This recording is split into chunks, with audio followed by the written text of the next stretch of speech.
大家好啊，我叫 Artemis 啦。咁我自己本身咧就係、澳洲註冊會計師啦。咁最近咧，即係有啲 friend 咧都會點講咧，即係有啲客啦，有啲 friend 啦就會問我關於財務報表嘅問題。咁我自己本身就覺得即係財務報表其實都係一個好簡單嘅嘢嚟嘅。咁但係可能點講咧？即係有啲老細就話，我唔識噶，我唔識噶，啲數，我唔清楚啊，你幫我搞掂就得噶啦。問題咧，即係如果你係一間中小企嘅老細啦，咁其實基本上，間公司嘅收入同支出啊，你多多少少你都要識少少嘢啦。咁樣，咁我就想藉住呢一個 video 啊，呢個誒 channel 啦，就可以同大家講下，即係一啲簡單嘅會計嘅 knowledge 咯。係，如果你哋有啲咩問題咧，其實你哋都可以 message 我啊，咁樣我睇下可唔可以同大家解答下咯。咁其實咁我哋一開波啦，咁我哋好簡單攞個 Excel 咁樣去做一個基本功咁樣啦。咁其實咧，你有時咧，你打開個報表咧，你打開報表咧，其實佢有分即係嗰個 profit and loss 嘅 statement 啦，同埋balance sheet 嘅。咁我今日咧，我主要我就會想講咧，就係關於 profit and loss 嘅 statement，即係個 income statement。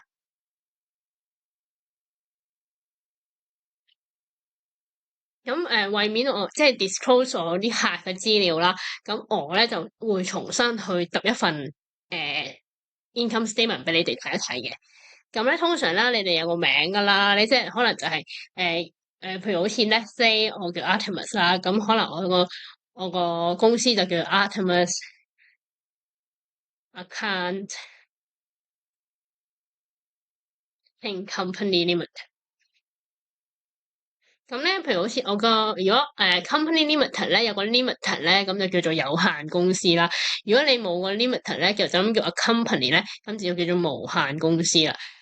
有限公司同無限公司嘅分別咧，其實好簡單嚟講咧，就係有限責任同埋無限責任嘅分別，係啦。咁有限責任咧，即係譬如好似你有啲你呢間公司喺法律上面其實係一個人嚟嘅，咁佢有啲咩事咧，咁其實佢自己負責啦，咁就唔一定要你股東啊去上晒身咁樣嘅。但係無限公司咧，咁就係其實係對屬於你個人嘅，咁所以嗰間無限公司咧有啲咩事嘅時候咧，咁好多時啊啲賠償啊都會上埋嗰個東主嘅身上面嘅。係啦，咁所以大多數啲企業咧都會用有限公司去 run 佢哋嗰個業務咯。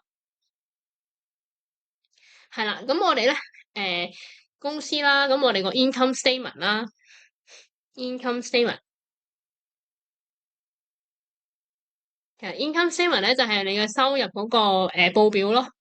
咁我哋通常咧就會一年一年咁樣去做嘅。咁喺香港咧，你個財政年度咧，佢就冇 fix 死你要1月至12月咁樣嘅，或者你一定要係4月至3月咁樣嘅。咁但係因為我哋香港啦，IRD 稅局嗰度咧，咁佢嗰個財政年度咧就係由4月1號至到出年嘅3月31號，所以通常我哋啲客啦，都會選擇咧同稅嗰個年度一樣嘅，就係3月31號係 year end。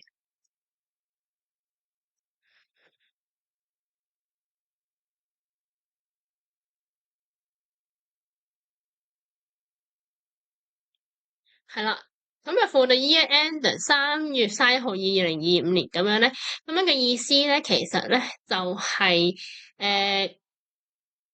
2024年4月1號至到2025年嘅3月31號呢一個年期，我嘅收入同埋支出嘅一個報表。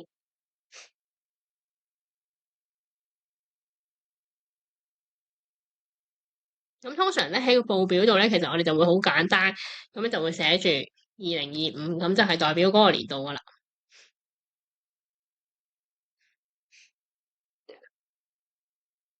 係啦，咁一個報表啦，佢一開波咧，一定係有呢個 revenue 嘅。咁啊，depends 你間公司嘅業務主要係乜嘢啦。咁譬如好似我而家攞緊我呢間公司嚟講咧，就係話我 revenue 通常都係 accounting service 啦。咁我呢度咧個 revenue 嗰個底下裡面咧就會係譬如好似 accounting service 嘅收入咁樣啦。係啦，咁去到下面咧，咁我就會有一個叫行政 administrative expense。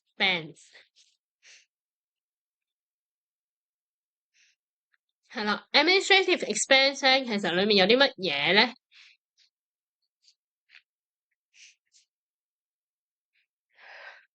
嗱，好多時咧，我哋攞啲基本嘅項目啦，咁譬如好似咧，我可能有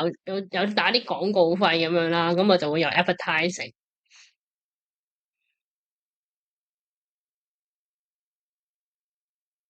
咁啊，我盤數咧，因為咧，有限公司咧，我哋內部我做咗盤賬出嚟咧，咁啊稅局咧就唔係話太信任我內部做嗰盤數啦。咁我哋咧有限公司咧，我哋要outsource，我哋要外判俾一個獨立嘅第三方一個審計師去審我盤數。咁審計同會計其實有個分別嘅差距咧，就係在於個角度問題嘅啫。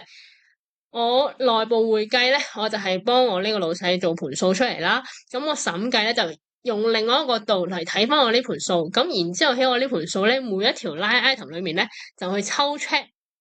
啲 sample。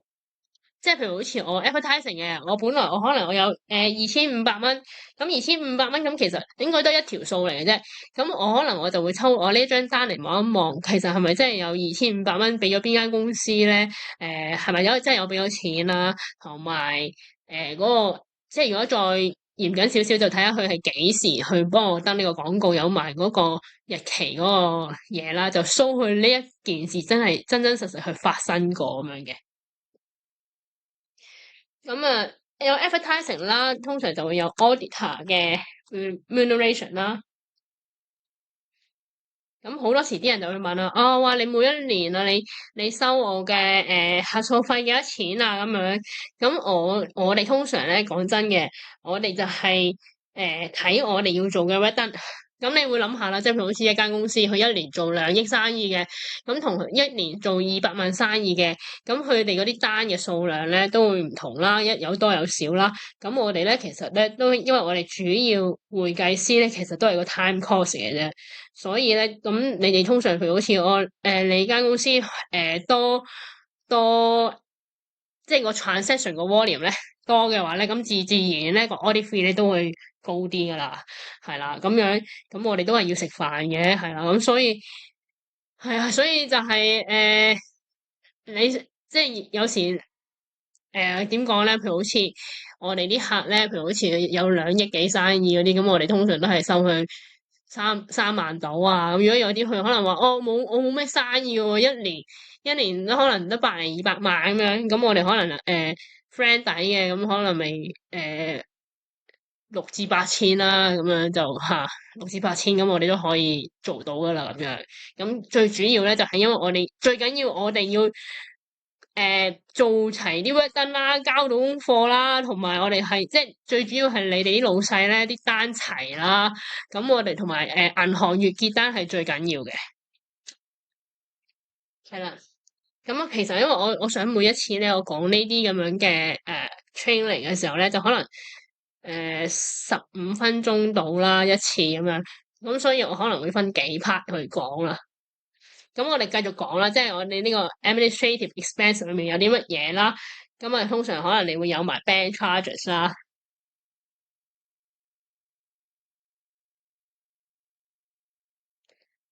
係啦，有 bank charges。咁譬如好似我可能有租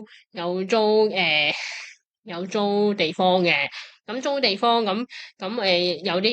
啲租業主咧，咁佢幫我包埋building management fee 啦，有啲嘢冇包啦。如果冇包嗰啲咧，咁你就會包埋，你就會寫埋落去啦。有 building 嘅 management fee 係啦。咁啊，同埋你可能你每一年你都要交噶啦，一個 business 嘅 registration fee 啦，一個商業登記費啦。佢可能我呢個 accounting service 嘅，咁可能我有時我有啲 friend 咁佢又 refer 啲客俾我，咁 refer 啲客俾我，咁可能我就會俾翻啲 commission 啦，咁樣咁就要有個 commission 嘅 expense 出嚟啦。咁啊，如果你譬如好似你個企業嘅，你可能你呢一個年度咧，你又去捐款，咁你捐款咧，你就要留意啦。如果嗰啲慈善機構咧，佢有叫做號稱88牌，係啦，就可以俾你攞嚟扣稅嘅話咧，咁你就即係你就要記得攞埋啲收據啊，同埋啲證明啦，咁就可以擺埋落去噶。咁如果你話我都想捐錢嘅，但係嗰間公司冇88牌嘅咁樣，咁我哋去到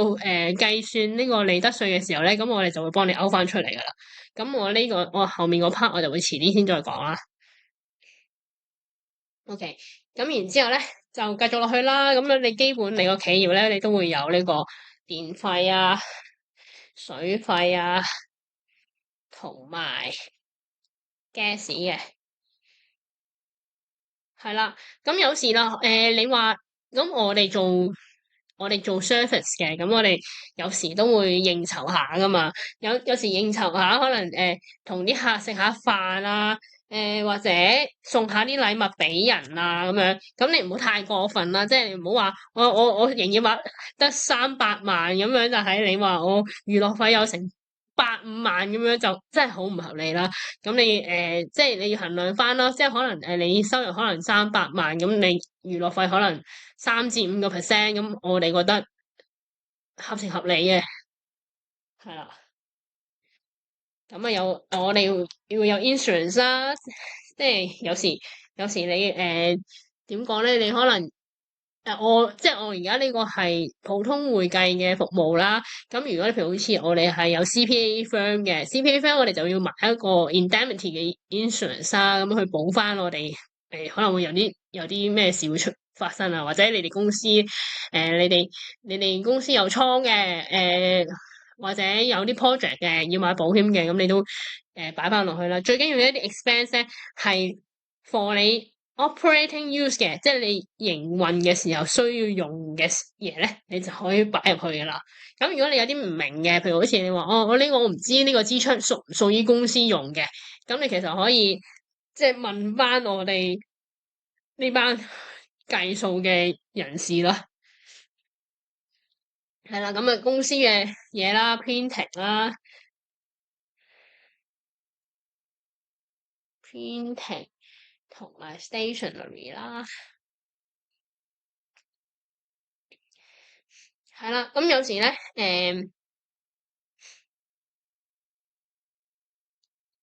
都係啦，即係譬如好似你而家你租個地方咁，個業主去包咗要交地租嘅，你就冇有地租啦。如果冇包嘅，咁你可能你就有個 rate 喺度啦，有 rent and rate 啦咁樣。係啦，咁有時譬如好似我office 裏面嘅有啲維修嘅 maintenance 嘅，咁你就會有寫埋落去啦。最緊